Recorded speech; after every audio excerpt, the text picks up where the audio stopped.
Data collection and representation. और उसमें हमने डिस्कस किया था कि भाई डाटा क्या चीज़ होती है। फिर हमने कहा कि जी डाटा जो है वो फैक्ट्स एंड फिगर्स हैं। अच्छा जी, फैक्ट्स एंड फिगर्स हैं तो फिर फैक्ट्स एंड फिगर्स दो तरह के होते हैं। एक वो होते हैं जो हमें क्वांटिटेटिव फॉर्म में मिलते हैं और दूसरे वो हैं जो हमें क्वालिटेटिव फॉर्म में मिलते हैं। क्वांटिटेटिव फॉर्म में जो मिलते हैं, ठीक है, और क्वालिटेटिव फॉर्म में जो मिलते हैं उनको फर्दर फिर हमने डिवाइड किया था क्वांटिटेटिव वालों को डिस्क्रीट और कंटिन्यूस के अंदर। हमने कहा था कि जो डाटा हमें काउंटिंग से मिल रहा है वो डिस्क्रीट डाटा है और जो डाटा हमें मेजरमेंट से मिल रहा है, ठीक है, फिर इसको हमने थोड़ा डिटेल में डिस्कस भी किया था इसके पॉइंट्स को। अच्छा, फिर हम आगे चले थे और हमने डिस्कस किया था प्राइमरी डाटा और सेकेंडरी डाटा। हमने कहा था डाटा प्राइमरी भी है और सेकेंडरी भी है।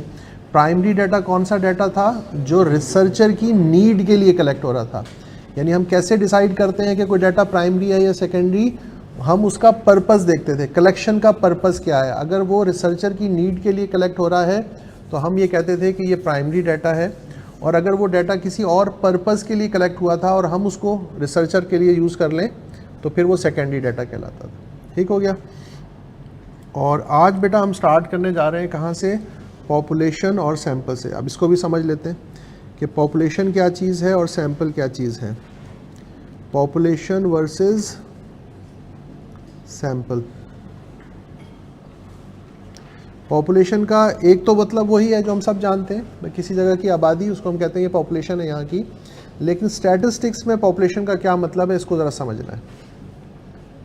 पॉपुलेशन यहाँ पर स्टैटिस्टिक्स में पॉपुलेशन का मतलब है all individuals items objects related to the subject of study।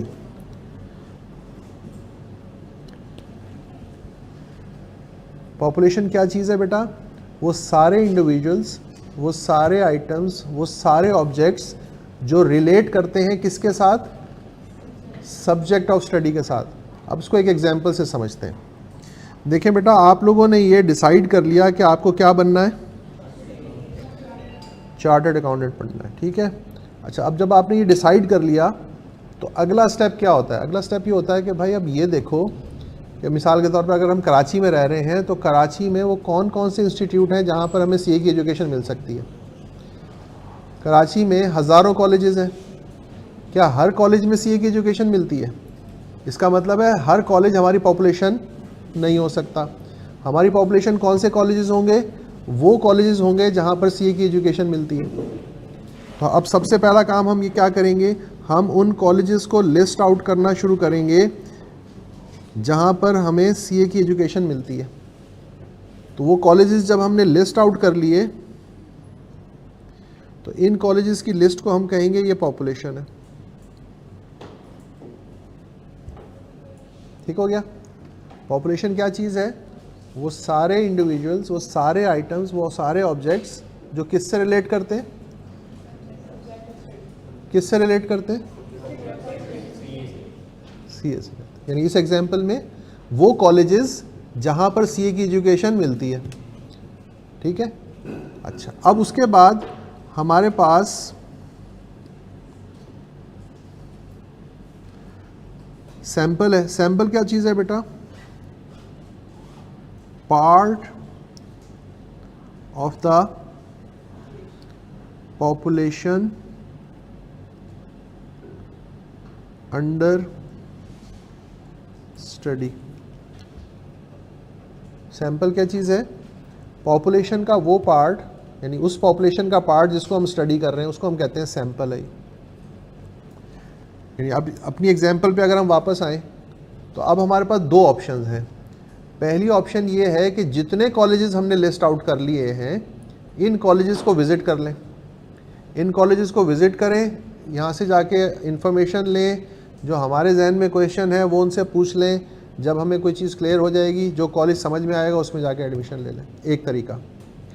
दूसरा तरीका ये है बेटा कि हम क्या करें कि इन सारे कॉलेजेस को विज़िट करना शायद हमारे लिए मुश्किल हो, तो फिर हम क्या करें, फिर हम कहते हैं यार एक काम करते हैं, एक कॉलेज इसको सेलेक्ट कर लेते हैं, एक इस एरिया में से सिलेक्ट कर लेते हैं, और एक ये कॉलेज सेलेक्ट कर लेते हैं। ये 3 कॉलेजेस हमने सेलेक्ट किए और इनको हमने स्टडी कर लिया। बेटा एक मिनट जी। अस्सलाम वालेकुम जैन भाई। वालेकुम सलाम जी बॉस।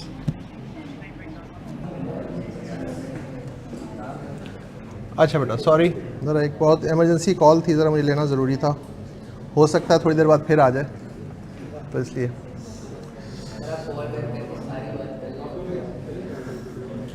बेटा जब तुम्हारी शादी हो जाएगी ना,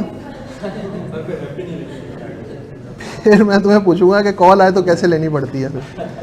फिर तुम बताना मुझे कि सर मैंने कॉल 2 मिनट ली नहीं। तो फिर जो बेटा एक्सप्लेनेशन देनी पड़ती है ना जाके, तो बंदा कहता है थोड़ी देर ये सारे काम छोड़ दो, मैं चालान करवा लेता हूँ लेकिन फ़ोन उठा लेता हूँ। ये सीरियस बात है। हाँ मैं डरता हूँ, अल्हम्दुलिल्लाह डरते हैं भाई, इसमें ऐसी क्या बात है। डरते सब हैं, मानता कोई कोई है, सब डरते हैं बेटा। अच्छा जी, हाँ तो हम कहाँ थे, सैंपल पे थे। सैंपल क्या चीज़ है? सैंपल है बेटा उस पॉपुलेशन का पार्ट जिसको हम स्टडी कर रहे हैं। ठीक हो गया। अच्छा अब एक सिचुएशन ये है बेटा कि एक चीज़ तो समझ में आती है कि भाई सैंपल को स्टडी कर रहे हैं तो इससे हमें क्या फ़ायदा हो रहा है, हमारे रिसोर्सेज कम लग रहे हैं। ऐसा ही है क्या? इसके अलावा भी कोई रीज़न हो सकती है? यानी अगर मैं ये कहूँ कि जी रिसोर्सेज तो हमारे पास सफिशेंट है, रिसोर्सेज का इशू, तो फिर हमें क्या करना चाहिए? क्या पॉपुलेशन को स्टडी करना चाहिए या सैंपल को स्टडी करना चाहिए? तब भी सैंपल को स्टडी करना चाहिए। रिसोर्सेज तो सफिशेंट है, रिसोर्सेज में सब कुछ आ जाता है, टाइम भी आ जाता है, पैसा भी आ जाता है, ह्यूमन रिसोर्स भी आ जाता है, रिसोर्सेज में सब कुछ आ जाता है। अब बताओ क्या करें? तब भी हम सैंपल को स्टडी करेंगे? नहीं, क्यों जी? अस्सलाम वालेकुम। वालेकुम सलाम। हाँ हो गया, हाँ हाँ हो गया। मैं जो है ना अभी क्लास में बैठा, मैं फार करता हूँ। ठीक है, थैंक यू। ठीक ठीक, थैंक यू, ओके। नहीं नहीं हो गया, थैंक यू, अल्लाह हाफ़िज़।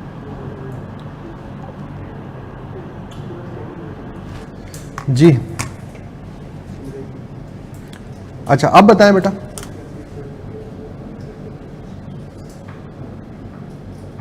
बोले पॉपुलेशन को स्टडी करना चाहिए? अच्छा नहीं, अभी भी ऐसा है, देखो मेरा बेटा, कोशिश करते हैं कि हम लोग सैंपल को स्टडी करते हैं। उसकी वजह क्या है?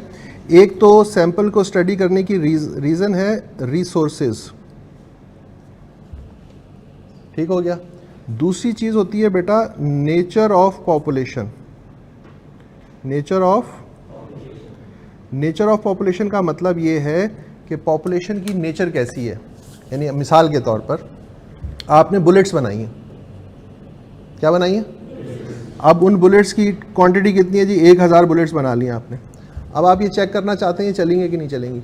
चला के देख लें, बोलो चला सकते हैं कि नहीं चला सकते? कितना टाइम लगेगा? एक दफ़ा कॉक करेंगे और उड़ा देंगे, है ना? तो चला तो सकते हैं ना? तो फिर होगा क्या? पॉपुलेशन ही नहीं बचेगी, पॉपुलेशन ही नहीं बचेगी ना। अच्छा फिर इसी तरह खुदा ना खास्ता, अल्लाह ना करे, कभी किसी की तबीयत ख़राब हो जाए तो डॉक्टर के पास चले जाएं आप। डॉक्टर कहता है बेटा अपना CBC करवा लो। क्या करवा लो? CBC क्या होता है? कंप्लीट ब्लड कल्चर काउंट या कल्चर जो भी कह लें उसको आप। ठीक है, तो अब जब आप ये डॉक्टर की कहते हैं तो आप चले गए आगा खान लेबॉर्ट्री, वहाँ जाके यार अच्छे से सारा खून निकाल लो, तसल्ली से चेक करके दे दो।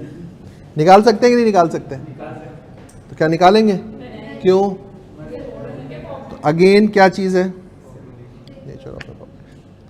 तो बेटा नेचर ऑफ द पॉपुलेशन जो है ना उस पर भी डिपेंड करता है।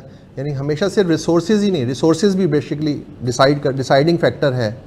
रिसोर्सेज भी एक डिसाइडिंग फैक्टर है, उसके साथ दूसरा डिसाइडिंग फैक्टर क्या है? Nature of population. ठीक हो गया। अच्छा अब उसके बाद हम लोग अपनी ज़िंदगी में करते क्या हैं? ये हम काम अपनी डेली लाइफ में भी कर रहे हैं और यही काम हम यहाँ भी करने वाले हैं। हम क्या करेंगे? सैंपल को करेंगे स्टडी और सैंपल के रिजल्ट्स को जनरलाइज करेंगे किसके लिए? पॉपुलेशन के लिए। यही काम हम अपनी डेली लाइफ में कर रहे होते हैं और यही काम हम यहाँ पर भी करते हैं। जैसे मिसाल के तौर पर घर में मेहमान आने वाले हैं, तो घर में कोई भी कुकिंग करता है तो उसने बड़ी अच्छी सी बिरयानी बना दी। अच्छा, आप वहाँ से गुजरे करते हुए पहुँच गए किचन में, एक चम्मच खाया, आपने कहा वाह अम्मा आज तो आपने कमाल बिरयानी बना दी। करते कि नहीं करते? तो एक चम्मच खाया, उस एक चम्मच में जो आपको टेस्ट मिला, आपने कहा ना पूरा देखा ऐसा ही बना हुआ है, तो क्या हुआ? आपने उस सैंपल के रिजल्ट को पॉपुलेशन के लिए जनरलाइज किया कि नहीं किया? अच्छा, दूसरी एग्जांपल देता हूँ। आप यहाँ से बाहर निकले, बाइक पे बैठे, घर की तरफ जाने लगे, रास्ते में तुम्हें कुछ लोगों ने रोक लिया। पुलिस वाले रोक लेते हैं अक्सर, भाई लाइसेंस नहीं है, हेलमेट नहीं पहना हुआ, 3 लोग क्यों बैठे हुए हो, ठीक है, और 10 चीज़ें। और आपने कहा यार स्टूडेंट हूँ, पढ़ के आ रहा हूँ, घर जाने दो। कहते नहीं, अब ऐसी कोई चीज़ अपने दरमियान लेकर आओ जिसको तुम भी जानते हो, मैं भी जानता हूँ। आपने कहा हाँ, एक हिसाब है कायदे आज़म, आप भी जानते हैं, मैं भी जानता हूँ। आ गए, तो फिर क्या हुआ? आपने उसको दिया, उसने कहा ठीक है जाओ घर। अब आपने बाइक स्टार्ट की, आगे चले, और आपने एक लफ्ज़ बोला, ये सारे के सारे पुलिस वाले हरामखोर होते हैं। ऐसा कोई बैठा तो नहीं है पुलिस वाला? ऐसा बोल देते हैं ना। तो क्या हुआ? क्योंकि आपके साथ किसी ने अगर ऐसा किया तो वो जो सैंपल के रिजल्ट्स थे वो पॉपुलेशन के लिए आप जनरलाइज कर रहे होते हैं। यही काम हम यहाँ भी करते हैं। हम क्या करते हैं? हम सैंपल को स्टडी करते हैं। सैंपल को स्टडी करने के बाद इसमें जो हमें चीज़ें नज़र आती हैं, जो कैरेक्टरिस्टिक्स नज़र आती हैं, उनको हम पॉपुलेशन के लिए जनरलाइज कर देते हैं। यही काम हमने करना है। अच्छा, पॉपुलेशन से थोड़ा आगे चलें तो पॉपुलेशन से रिलेटेड एक टर्म है जिसको हम कहते हैं पैरामीटर, और सैंपल से रिलेटेड एक टर्म है जिसको हम कहते हैं स्टैटिस्टिक। अच्छा, ये वर्ड स्टैटिस्टिक्स नहीं है, ये वर्ड है स्टैटिस्टिक, एस नहीं है इसमें। स्टैटिस्टिक्स का मतलब तो वो सब्जेक्ट जो हम पढ़ रहे हैं। अच्छा, अब ये पैरामीटर क्या चीज़ है? अगर आपसे कोई पूछे कि भाई ये पैरामीटर क्या चीज़ होती है, तो जो पहली बात आप इसके बारे में किसी को भी बता सकते हैं, आप कहेंगे पैरामीटर ना एक न्यूमेरिक क्वांटिटी होती है। अ न्यूमेरिक क्वांटिटी। पैरामीटर क्या चीज़ है? न्यूमेरिक क्वांटिटी है, ठीक है। अच्छा भाई, ये क्या करती है न्यूमेरिक क्वांटिटी?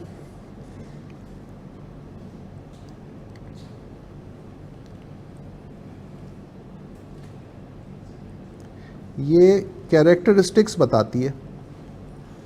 क्या करती है? कैरेक्टरिस्टिक्स बताती है। भाई किस चीज़ की कैरेक्टरिस्टिक्स बताती है? Of population. तो पैरामीटर क्या चीज़ है? पैरामीटर एक न्यूमेरिक क्वांटिटी है जो क्या काम करती है? कैरेक्टरिस्टिक्स बताती है। भाई किसकी कैरेक्टरिस्टिक्स बताती है? पॉपुलेशन की। तो जो न्यूमेरिक क्वांटिटी पॉपुलेशन की कैरेक्टरिस्टिक्स बताए उसको हम कहते हैं पैरामीटर। अच्छा, अब कोई आपसे पूछे स्टैटिस्टिक क्या होता है, तो हम कहेंगे न्यूमेरिक क्वांटिटी होती है। क्या कहेंगे?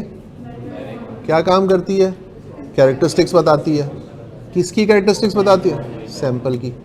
तो जो न्यूमेरिक क्वांटिटी पॉपुलेशन की कैरेक्टरिस्टिक्स बताए वो पैरामीटर है, और जो न्यूमेरिक क्वांटिटी सैंपल की कैरेक्टरिस्टिक्स बताए वो स्टैटिस्टिक है। अब कोई आपसे कहे भाई इसकी कोई एग्जांपल दो, तो हम कहेंगे population arithmetic mean. Population arithmetic mean. Population arithmetic mean क्या है? न्यूमेरिक क्वांटिटी है। क्या बताता है? पॉपुलेशन का एवरेज बताता है। तो क्या कहलाएगा? पैरामीटर कहलाएगा। इसको सिंबॉलिकली हम कैसे लिखेंगे? म्यू। ये आगे जाके पढ़ेंगे हम ये चीज़ें। इसी तरह कोई कहे कोई और एग्जांपल दो, हम कहेंगे population standard deviation. Population standard deviation. Population standard deviation क्या होता है? उसको सिंबॉलिकली हम लिखते हैं सिग्मा। स्टैंडर्ड डेविएशन क्या बताता है? भाई एवरेज डिस्टेंस ऑफ ऑब्जर्वेशन बताता है। किससे? मीन से। इसी तरह अगर यहां पर आ जाए तो हम कहेंगे सैंपल अर्थमेटिक मीन, और ये क्या हो जाएगा बेटा? Sample standard deviation. ठीक हो गया? ये पैरामीटर और ये स्टैटिस्टिक। यहां तक बेटा कोई कॉन्सेप्ट समझ में आ गया हो? नहीं ना? हाँ, न्यूमेरिक क्वांटिटी का मतलब ऐसी चीज जिसको नंबर्स में बताया जा सके।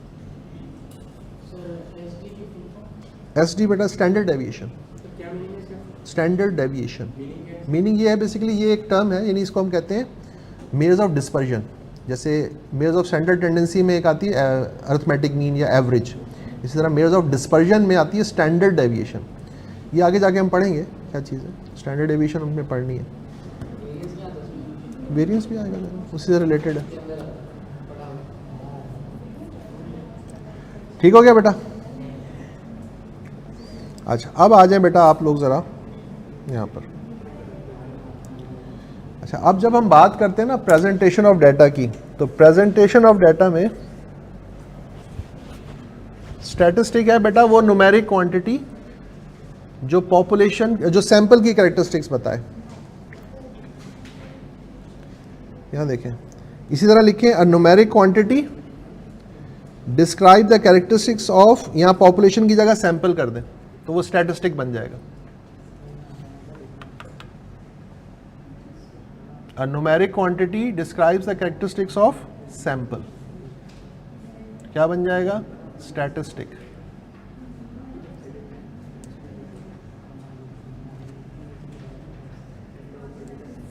ठीक हो गया।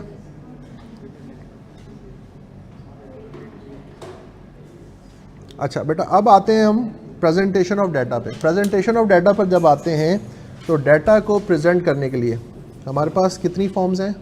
3 फॉर्म्स हैं। Number 1 textual, number 2 tabular, number 3 graphs. Textual हम प्रेजेंटेशन यूज़ करते हैं जब हमारे पास डाटा कौन सा हो, क्वालिटेटिव नेचर का हो। उसके लिए फिर हम क्या यूज़ करते हैं? Textual representation. ठीक है। और टेबुलर टेबल्स हम कब बनाते हैं? जब हमारे पास क्वांटिटेटिव डाटा हो। ये देखें। अच्छा अब हम बनाने जा रहे हैं सबसे पहले frequency distribution of discrete data. Frequency distribution of discrete data. ठीक हो गया। ये जी आ जाए, ये हमारे सामने एक एग्जांपल है। इस एग्जांपल में क्या डाटा है ज़रा इसको समझते हैं। कहता है the following data shows the number of female employees in different branches of commercial banks, construct a frequency distribution. Construct a, ये देखें ये डाटा है हमारे सामने।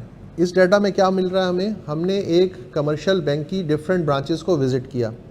पहली ब्रांच में गए, उनसे जाकर हमने पूछा कि भाई ये बताओ आपकी इस ब्रांच में कितनी फीमेल एम्प्लॉइज़ काम कर रही हैं। उन्होंने कहा जी 2, हमने नोट कर लिया। दूसरी ब्रांच में गए, कितनी फीमेल एम्प्लॉइज़ काम कर रही हैं? उसने कहा जी 4, नोट कर लिया। फिर आगे गए 6, फिर 1, 3 और इस तरह से पूरा डाटा हमने कलेक्ट कर लिया। अब हम ये चाहते हैं कि इस डाटा को एक फ्रीक्वेंसी टेबल में कन्वर्ट कर दें। ठीक हो गया। जब फ्रीक्वेंसी टेबल बनाने जा रहे हैं तो इस डाटा पे अगर आप एक नज़र डालें तो आपको सबसे बड़ी वैल्यू और सबसे छोटी वैल्यू कौन सी मिल रही है? 0 का मतलब ये है कि कुछ ब्रांचेज ऐसी हैं जिसमें कोई फीमेल एम्प्लॉय काम नहीं कर रही, और 10 का मतलब है कुछ ब्रांचेज ऐसी हैं जहाँ पर 10 फीमेल एम्प्लॉयज़ भी काम कर रही हैं। तो ये डाटा की रेंज बन गई। तो हमने क्या काम किया है, हमने यहाँ पर ये टेबल बना लिया। ठीक है। इस टेबल में अगर आप चेक करें तो पहला कॉलम है नंबर ऑफ एम्प्लॉइज़ का, दूसरा कॉलम है फ्रीक्वेंसी का आप बनाएंगे, दूसरा कॉलम टैली का, तीसरा कॉलम बनाएंगे फ्रीक्वेंसी का। ठीक है। एक मिनट यार जी, अस्सलाम वालेकुम। तीसरा कॉलम आप बनाएंगे फ्रीक्वेंसी का। कैसे बनेगा बेटा ज़रा देखें। पहला नंबर क्या लिखा हुआ है? 2 को आप यहाँ पे क्रॉस करेंगे और यहाँ 2 के सामने एक लाइन लगा देंगे, इसको हम कहते हैं टैली बनाना। फिर 4 को क्रॉस करेंगे 4 के सामने, 6, 1, 3, 5, 3, 7, 8, 6, 4। तुम लोग क्या दावत वलीमा पे आए हो हैं? खाना खुलने का इंतजार कर रहे हो? बनाओ बैठ के, बनाओ 3 कॉलम जल्दी साथ। हाँ ये मैं हटा देता हूँ, ये मैंने सिर्फ बता दिया। अच्छा जब आप टैली बनाएंगे 1, 2, 3, 4 5th लाइन को क्रॉस में लगाएंगे। ऐसा हम सिर्फ इसलिए करते हैं कि उसको काउंट करना आसान होता है। ये 5 काउंट हो जाएगा, ये 5 हो जाएगा, उसके बाद आएगा तो फिर 1 2 3 4 5, फिर 1 2 इस तरह से चलते जाएंगे। हाँ बेटा, कब छूटे तुम वहाँ से? तुम कब आए वहाँ से वापस? टैली बेटा काउंटिंग का तरीका है ना मेरा बच्चा। ये सबको क्लियर नजर आ रहा है बेटा? ये पढ़ा जा रहा है नंबर्स?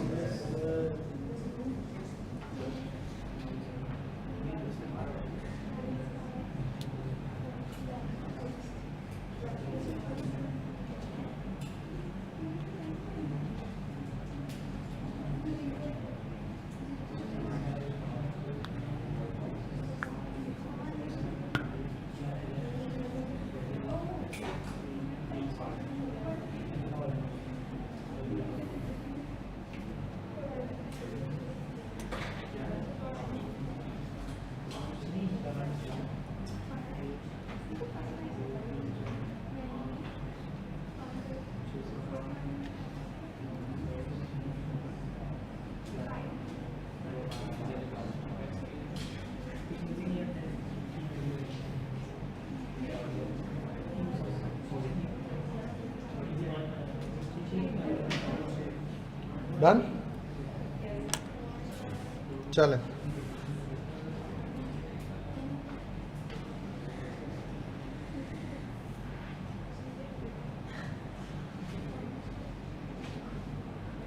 जी बेटा, कोई बोल देगा फ्रीक्वेंसी? 2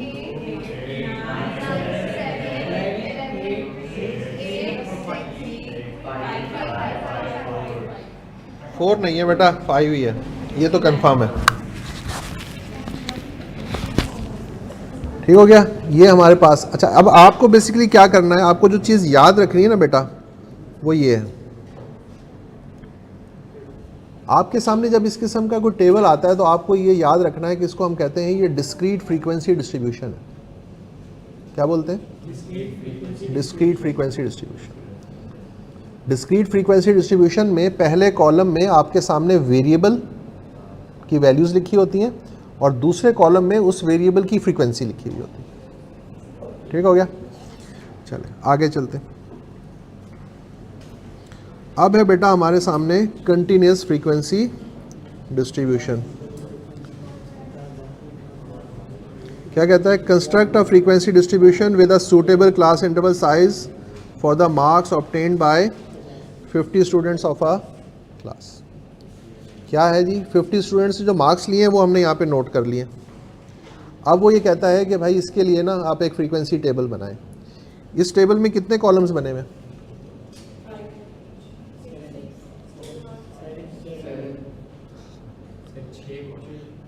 बेटा चाहिए किसी को? किसी को चाहिए तो बताओ। 6 कॉलम्स बने हुए बेटा, ऐसे वर्टिकल 6 कॉलम्स हैं। आप कितने बनाएंगे? 7 कॉलम्स बनाएंगे।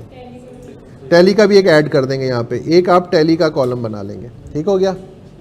अच्छा, अब आप क्या करेंगे? जैसे फॉर एग्जांपल पहला नंबर लिखा हुआ है 23, इस 23 को यहाँ क्रॉस करेंगे और यहाँ पर 20 और 29 के सामने एक लाइन लगा देंगे। यानी अब 23 जो है उसको रेंज में चेक करना है। कोई भी नंबर आएगा, पहले तो एग्जैक्ट नंबर मिल रहा था ना, अब रेंज है। 23 हमें कहाँ मिलेगा? 20 और 29 के बिटवीन, तो वहाँ पे उस 20 और 29 के सामने हमने एक लाइन लगा ली। 50 हमें यहाँ मिल जाएगा, 38 हमें यहाँ मिलेगा, 42 हमें यहाँ मिलेगा, 63 यहाँ मिलेगा, 75 यहाँ मिलेगा, 12 यहाँ मिलेगा। और बिल्कुल उसी तरह से आप कहाँ तक आ जाएंगे? फ्रीक्वेंसी तक आ जाएंगे। फिर हम आगे चलते हैं बेटा।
ऐसे, ठीक।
अच्छा अच्छा,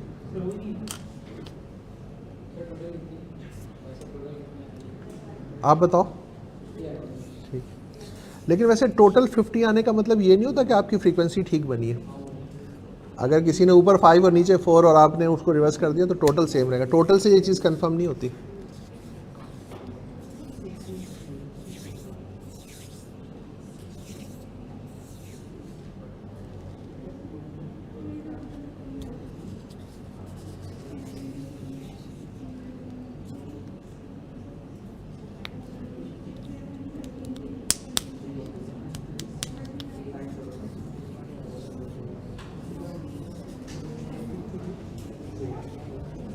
हो गया बेटा, कर लो कर लो कर लो कर लो।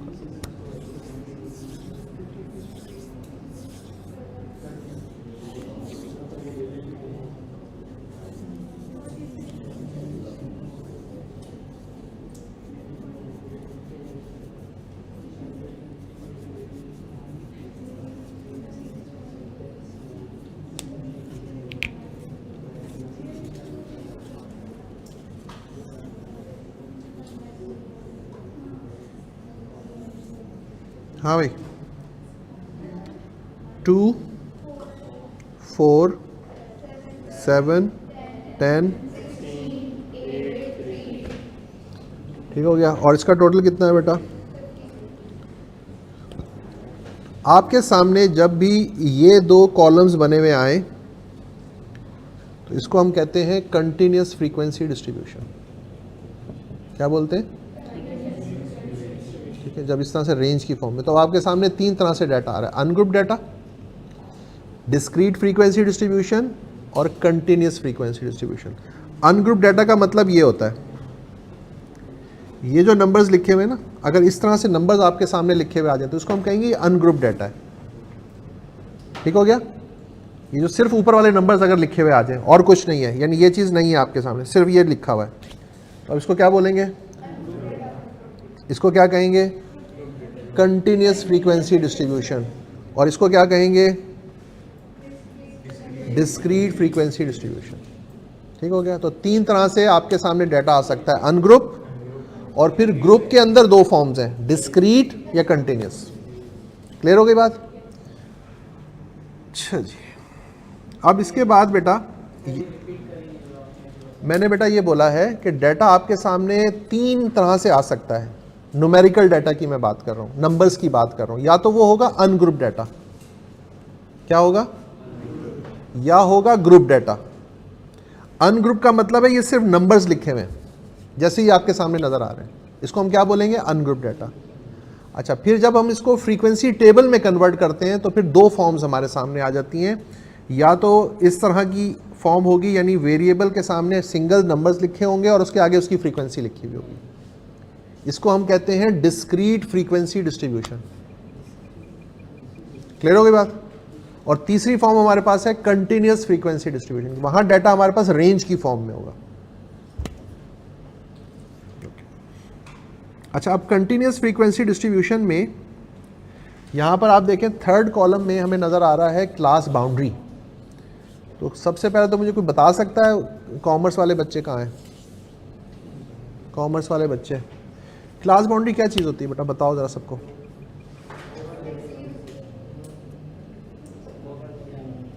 क्या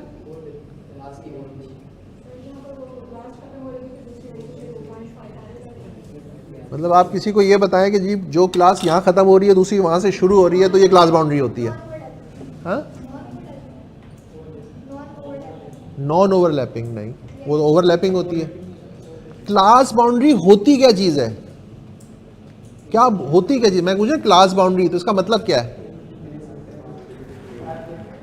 हद। अच्छा, हद, थैंक यू यार, आपने ट्रांसलेट कर लिया, मुझे पता नहीं था वैसे इस बात का। जी, ऐसे तो बनती है, होती क्या है? मेरा सवाल ये नहीं है कि बनती कैसे है, मेरा सवाल है होती क्या है। इनके बीच की वैल्यू, वेरी गुड। ये हानिया शर्जील, हानिया बेटा आपने बोला ये एवरेज है, एवरेज किस चीज का है मेरा बेटा?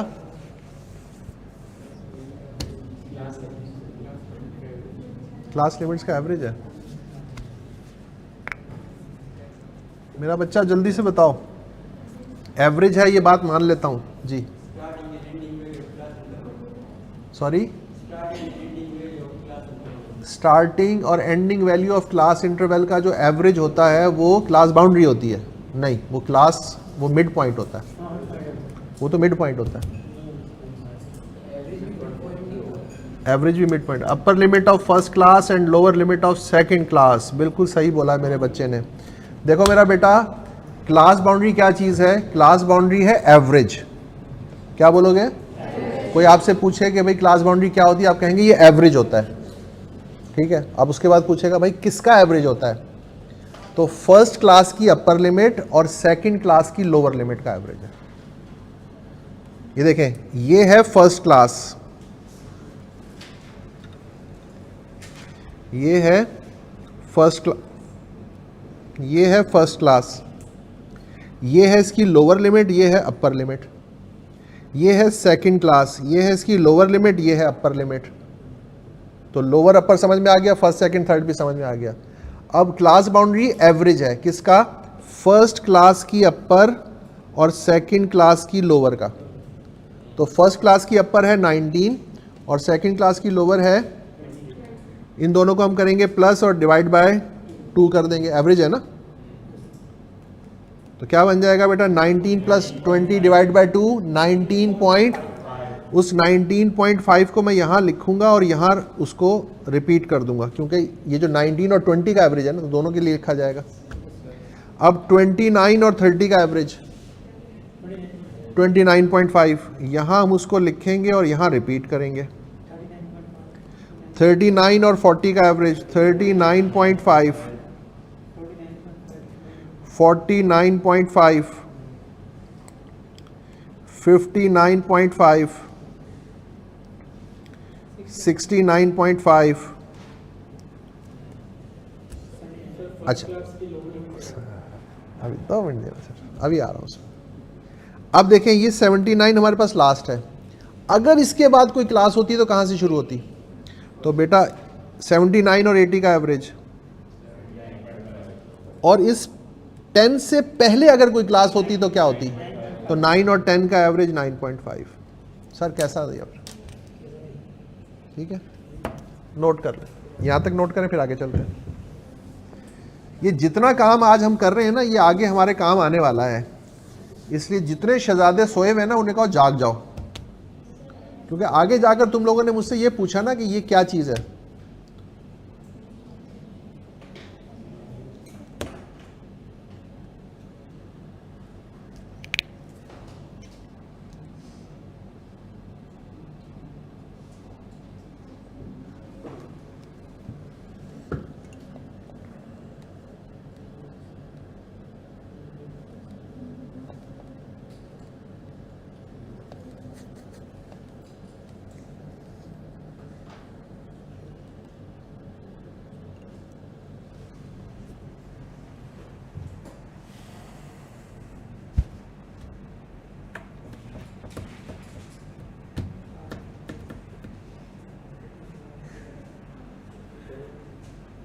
हो गया बेटा, चलें आगे। अब इसके बाद क्या लिखा है बेटा? क्लास मार्क भी कहते हैं इसको, मिड क्लास भी कहते हैं इसको, मिड पॉइंट भी कहते हैं। ये सारे नाम है, mid class, mid point, class mark. अच्छा अब ये क्या चीज़ है? ये भी एवरेज है, बट ये किसका एवरेज है? सेम क्लास की लोअर और सेम क्लास की अपर। ये भी एवरेज है, बट किसका? सेम क्लास की लोअर और, तो बेटा 10 + 19 डिवाइडेड बाय 2 14.5, 20 + 29 डिवाइडेड बाय 2। अच्छा क्लास लिमिट से बनाएं या क्लास बाउंड्री से बनाएं, कोई फर्क नहीं पड़ता। 9.5 + 19.5 डिवाइड बाय 2 चेक कर लो, सेम आंसर आएगा।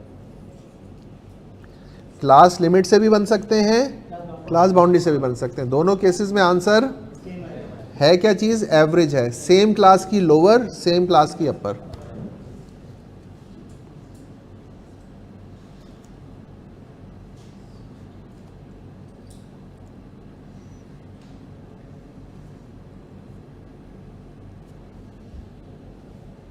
ठीक हो गया जी। इसके बाद बेटा हमें एक कॉलम नज़र आ रहा है रिलेटिव फ्रीक्वेंसी का। रिलेटिव फ्रीक्वेंसी बेटा कैसे बनती है? ये बनती है बेटा individual frequency divided by total frequency. Individual frequency divided by total frequency.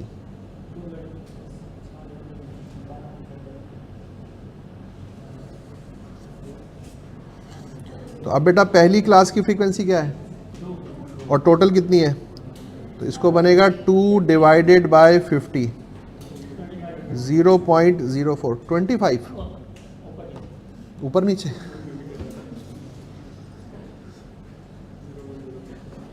Next है बेटा 4 डिवाइडेड बाय 50, 0.08।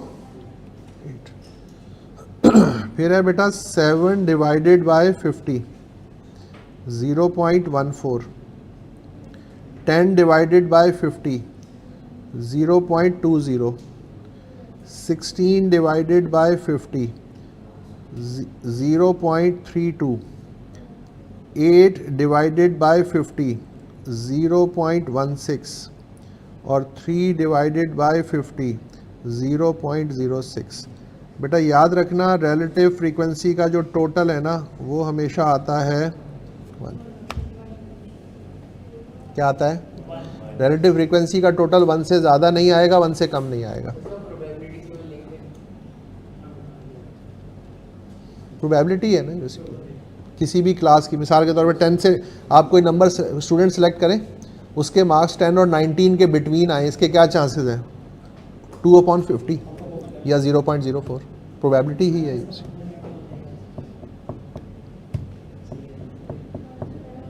अच्छा बेटा मेरी बात सुन, आपका नाम क्या है मेरा बेटा? आपका नहीं, आपका। ये सारे मिलके मारेंगे तुझे, बता रहा हूँ। नहीं, आपकी बात ठीक है, अपनी जगह बिल्कुल सही है, लेकिन ये जो है ना तुमसे कहेंगे यार ये तो सब कुछ जानता है और ये हम पे रोब भी जमा रहा है। आपने बिल्कुल सही बोला, ये बिल्कुल सही बोला आपने, मैं वैसे मजाक कर रहा था, सीरियस मत ले लेना। लेकिन एक बात कंफर्म है, ये मारेंगे ज़रूर तुझे। बेटा रिलेटिव फ्रीक्वेंसी क्लियर है? इसके बाद है बेटा हमारे पास CF क्यूमुलेटिव फ्रीक्वेंसी। क्या है? Cumulative frequency. क्यूमुलेटिव फ्रीक्वेंसी कैसे बनेगी बेटा? ये फर्स्ट फ्रीक्वेंसी को हम एज इट इज लिख लेंगे और फिर इस 2 में नेक्स्ट फ्रीक्वेंसी को ऐड करेंगे, 2 + 4 और फिर 6 + 7, 13 + 10, 26। बेटा चाय पी के आ जाओ। 23 + 16, 39, 39 + 8, 47 और 47 + 3 = 50। ठीक हो गया? ये जो यहाँ पे फाइनल वैल्यू आ रही है ये किसके इक्वल होनी चाहिए? इसका मतलब है आपने सही ऐड किया है। अगर ये टोटल के इक्वल आ रही है तो इसका मतलब है आपने ऐड सही किया है।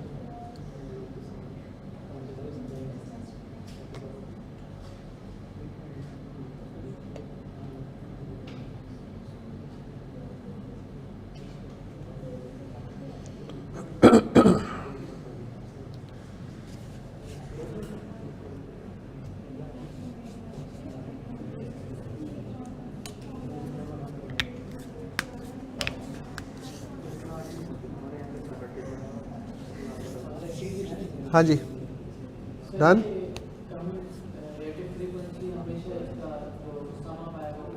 सम जो है ना, यानी क्यूमुलेटिव फ्रीक्वेंसी की जो फाइनल वैल्यू होगी ना, फाइनल वैल्यू, ये हमेशा सम ऑफ f के इक्वल आएगी।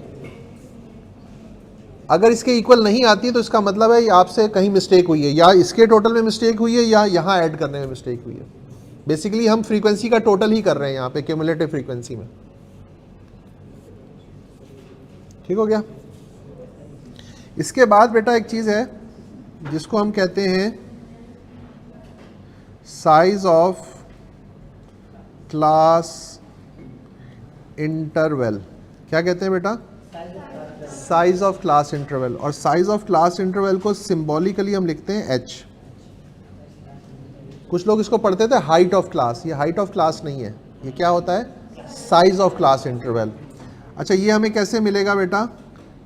UCB का मतलब upper class boundary minus lower class boundary, यानी सेम क्लास की अपर क्लास बाउंड्री में से सेम क्लास की लोअर क्लास बाउंड्री को माइनस करेंगे तो हमें क्या मिल जाएगा? Size of class interval. ठीक हो गया?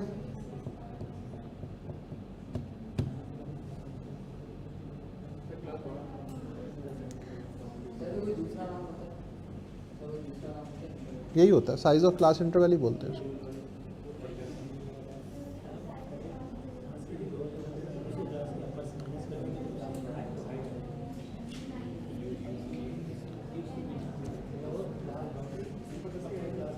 अपर क्लास बाउंड्री, UCB मतलब अपर क्लास बाउंड्री और LCB मतलब लोअर क्लास बाउंड्री।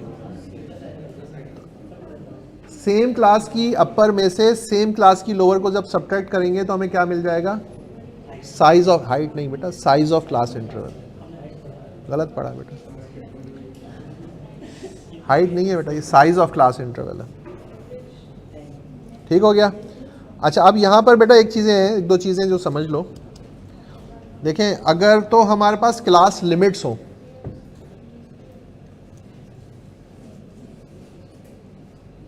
मैं हेल्प करूं बेटा? हाँ हाँ पूछो मेरा बेटा, आप पूछे थे मेरा बेटा, मैं हेल्प करूं?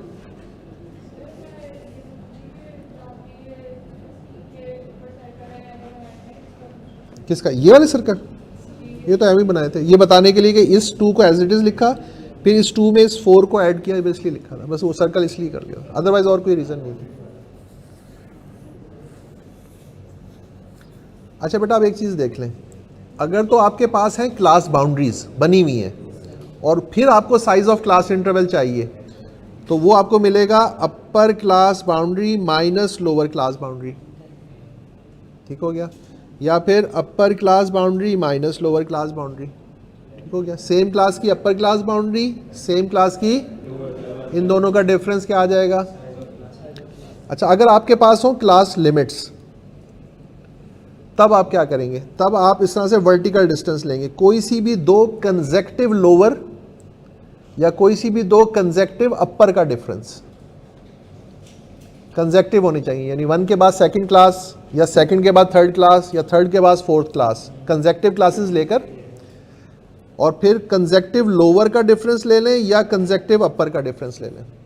29 माइनस 19 कर लें या 20 माइनस 10 कर लें। अगर आपने हॉरिजॉन्टल डिस्टेंस लिया, यानी अपर क्लास बाउंड्री में से, अपर क्लास लिमिट में से लोअर क्लास लिमिट को माइनस किया, तो 19 माइनस 10 आपका आंसर आ जाएगा 9, जो कि गलत है। ठीक है, एक्चुअल क्या है? 10। यहाँ देखिए 19.5 में से जब 9.5 माइनस करते हैं तो आपका आंसर 10 आता है। हाँ, इसमें ये नहीं, इसमें भी कर सकते हैं, इसमें तो खैर कर ही सकते हैं वर्टिकल। मैंने कहा अगर क्लास बाउंड्रीज ना हो तो क्या करें? क्लास बाउंड्रीज अगर ना हो तो क्लास लिमिट्स होंगी, तो क्लास लिमिट्स के केस में क्या करेंगे? कोई सी भी 2 कंसेक्टिव लोअर या कोई सी भी 2 कंसेक्टिव अपर का डिफरेंस ले लेंगे, तो सेम आंसर आएगा। ठीक हो गया बेटा? इस टेबल के अंदर कोई आपको ऐसी चीज़ जो आपको प्रॉब्लम कर रही हो, मैं रिपीट कर सकता हूँ। अच्छा, एग्जाम में ऐसा नहीं होता कि आपसे कहा जाए कि ये सब कुछ बना के दिखा दो एक साथ, ऐसा नहीं होता। ये बेसिकली जितनी भी वर्किंग की है हमने, आगे जाकर जो चीज़ें पढ़नी है उनकी ये बेसिक्स हैं। कहीं हमें क्लास लिमिट्स को क्लास बाउंड्रीज में कन्वर्ट करना होगा, कहीं हमें मिड पॉइंट चाहिए होंगे, कहीं size of class interval required होगा, कहीं रिलेटिव फ्रीक्वेंसी निकाल रहे होंगे, कहीं क्यूमुलेटिव फ्रीक्वेंसी निकाल रहे होंगे। तो ये मैंने आपको एक टेबल पे सब कुछ बनाना सिखाया है। जिस वक्त हमें जिस चीज़ की ज़रूरत पड़ेगी हम उतना ही काम करेंगे। चैप्टर 7 ही चल रहा है जी बेटा, वो आगे जाके पढ़ेंगे।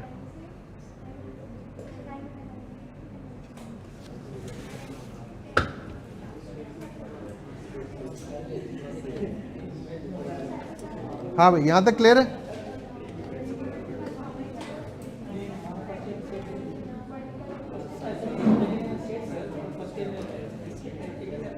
सॉरी, किसकी प्रैक्टिकल एप्लीकेशन? ये है मेरा बेटा कि जब हम डाटा को प्रेजेंट कर रहे होते हैं ना, मिसाल के तौर पे आपने कोई एवरेज कैलकुलेट करनी है, बेटा कोई जवाब तो दे दो, कुछ सर ही हिला दिया कर ताकि मुझे पता चले बात पहुंच रही है। आपने एवरेज कैलकुलेट करनी है। एवरेज कैलकुलेट करने के बाद आपके लिए 2 चीज़ें ऑप्शन है। आपके पास नंबर ऑफ डाटा पॉइंट्स कम है, 5, 7, 8, 10 वैल्यूज़ हैं, तो डाटा को हैंडल करना कोई मुश्किल नहीं है, आप अनग्रुप डाटा के तौर पर उसको ट्रीट कर लोगे। सिंपल उन वैल्यूज़ को ऐड कर, बेटा एक मिनट, आप उन वैल्यूज़ को ऐड करोगे, n से डिवाइड करोगे, मसला हल हो गया। अच्छा, लेकिन अब वो 8 या 10 वैल्यूज़ नहीं है, वो 800 या 1000 वैल्यूज़ हैं मिसाल के तौर पर। अब क्या करें? क्या अब भी हम एक एक वैल्यू को ऐड करके डिवाइड बाय n करें? सवाल पैदा हो गया ना, क्या ऐसा करें? भाई ये तो बहुत मुश्किल काम हो गया। तो क्या करें? डाटा को इस फॉर्म में ले आओ कि उसके साथ कैलकुलेशन करना आसान हो जाए। भाई क्या करें? टेबल बना लो, यहाँ से यहाँ तक की रेंज बना लो, उसमें इतनी ऑब्जर्वेशन आ रही है, यहाँ से यहाँ तक ये ऑब्जर्वेशन, यहाँ तो एक डाटा जो है ना कंडेंस्ड फॉर्म में आ गया। वो जो 1000 वैल्यूज़ थी वो 2 कॉलम्स में कन्वर्ट हो गई। अब आप ये ऊपर ही देख लो, ये जो डाटा है ये 50 वैल्यूज़ हैं। 50 वैल्यूज़ को सिंपल, इन 50 वैल्यूज़ को अगर मैं कहूँ ना अरिथमेटिक मीन निकालो, तो इनको 1 बाय 1 आपको ऐड करना पड़ेगा। ठीक हो गया? लेकिन अगर मैं यहाँ पर आपके सामने ये टेबल बना हुआ हो तो मेरे लिए अरिथमेटिक मीन निकालना, मेरी वर्किंग आसान हो जाएगी। तो ये जो प्रेजेंटेशन ऑफ डाटा है ये क्या काम करती है, आपकी वर्किंग को आसान कर देती है। हाँ जी, चलें आगे बेटा, यहां तक कोई इशू? ओके।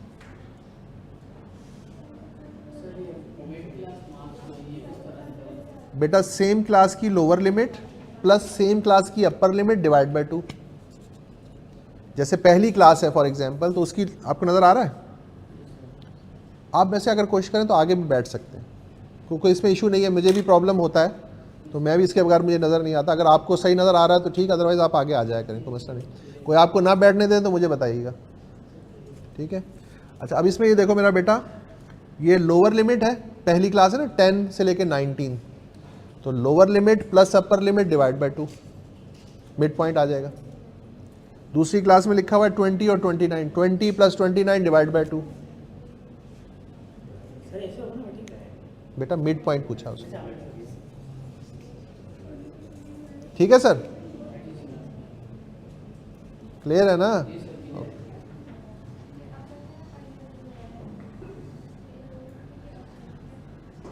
हाँ भाई, थक तो नहीं गए? तो भाग जाओ यहाँ से, चलो। कोई और क्लास है? कब है? क्या मतलब विदाउट ब्रेक? चलो जाओ जाओ, ऐश करो, जाओ जाओ जाओ जाओ, ऐश करो, उठ जाओ ना, वरना क्लास पढ़ाना शुरू कर दूंगा। नज़र नहीं आना मुझे यहाँ पे। अब यकीन क्यों नहीं आ रहा? धक्के दूँ फिर यकीन आएगा। जाओ बेटा जाओ, बाकी कल पढ़ लेंगे, खैर हो गई, ठीक है बेटा।